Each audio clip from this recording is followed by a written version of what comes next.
It's a very warm welcome to Shelley Hannigan. How are you, Shelley? Hello, good thanks. And if you do detect a twang in the interview, ladies and gentlemen, know she is an Australian citizen who has spent some time in the land of the long white cloud over there in New Zealand. Is that a fair position? Yes, very now, good. Tell us a bit about, or what is the Story Vessel Sculptors and their role in the Mouth to Mountain activity on Saturday the 9th of May.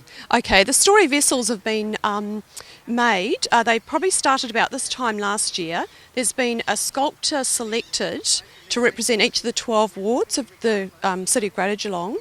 I have been, as facilitator, organising diverse community groups within each ward, getting these groups organised in a meeting with the artist, and then the participants have told the artist stories, nuances, memories, any aspects, facts and so forth about the ward.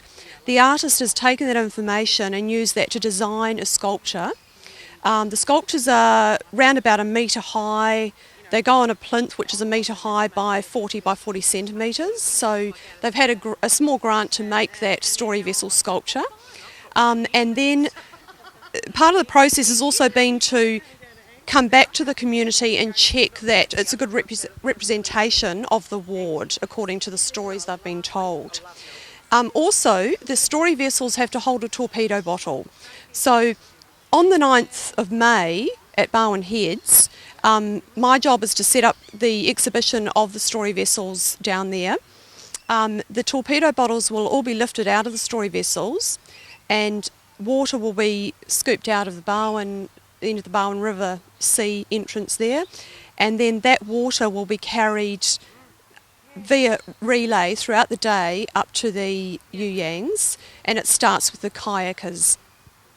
So part of my role is also to set up that exhibition in the centre of Geelong so people can come and see the story vessel sculptures again at City Hall, and then later in the day I'll be setting that exhibition up at the stage, which is going to be set up near the Big Rock car park of the Yuyangs as well. So there'll be 3 opportunities to see the story vessels on the 9th of May. Well, good morning Geelong on Good Morning Geelong, and good to be with you.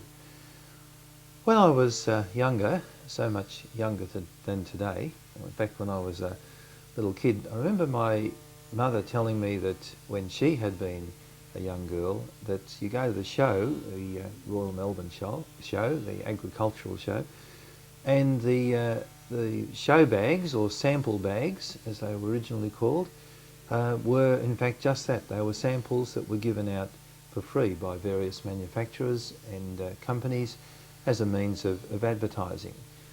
And of course when I was, that was when she was a girl, which would have been back in the, I suppose, the 20s and 30s.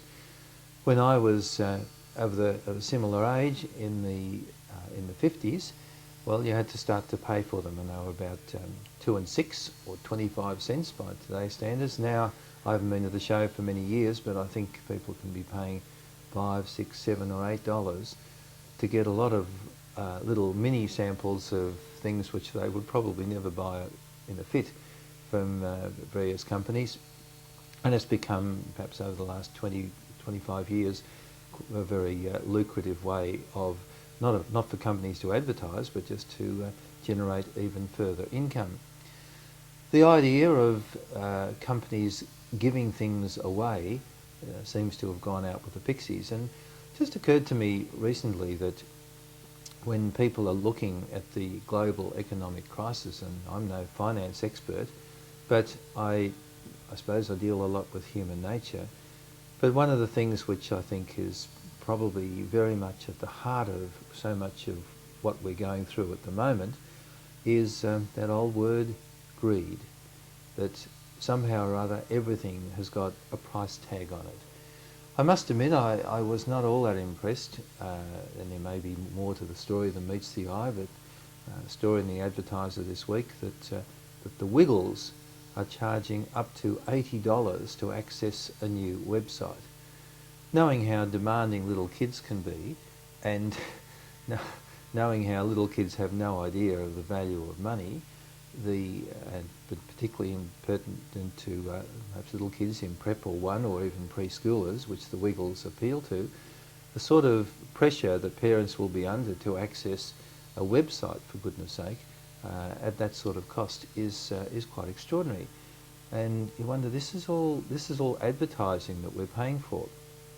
You think of the number of people who walk around with T-shirts and so on, with the name of a brand, Nike or something, emblazoned all over it, or a car manufacturer or whatever, and people pay money in order to advertise a company's goods.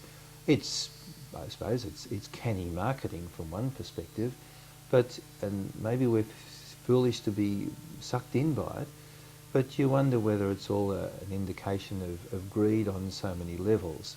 We've looked at, and there have been a lot of comments about the enormous salaries of chief executives of different companies which have really failed to deliver. It's not as though they've been an outstanding success, but they walk away with millions nonetheless. All of this indicates that somehow we've lost a perspective in life. We've lost a sense of giving. Sure, we're great in charities and things like the bushfire appeal and so on. That's very much the ordinary person in the street. I know there's been lots of companies have given away a lot of money to those sort of appeals, and that's certainly the other side of the ledger. But there is something which maybe has crept in over the years, whereby just about everything seems to have a price tag on it. And the real thing is the things that are of real value between human beings are the things that cannot have a price tag put on them. And I've been around long enough, and maybe some of you have been too, to know that the sense of satisfaction that we give, people who volunteer things, people who work for charities, people who staff hospital kiosks and these sort of things, these are the wondrous things which make our society good. Fortunately, there's still a lot of it, but we need to be pretty careful, because over a period of time, and I'm talking maybe over 50 years or more, this sort of creeping greed has seeped into our society, and I'm not sure we're all that much better off for it. And in fact, in large degree, perhaps our current global economic crisis can be, in large degree, maybe not totally, but in large degree, sheeted home to the fact that we've lost the real sense of the value, not just of money, but the value of one another, and the value of human kindness and care and understanding and compassion. Not totally, and it's not too late to turn this around, but perhaps some of these elements, such as charging enormous prices for access to websites for little kids, and this is not just taking on the Wiggles, but they were the ones that have made the news this week. It does seem to be heading in a direction which is less than palatable. Anyhow, just hope maybe some food for thought and discussion, and maybe a chance for us to each look at ourselves and say, well, are we being sucked in by this? Not just in terms of being enticed, but we can also absorb the culture and be putting a price tag on what we do and what we do for others. Compassion and care are still the things which genuinely are priceless. Good to be with you on Good Morning Geelong.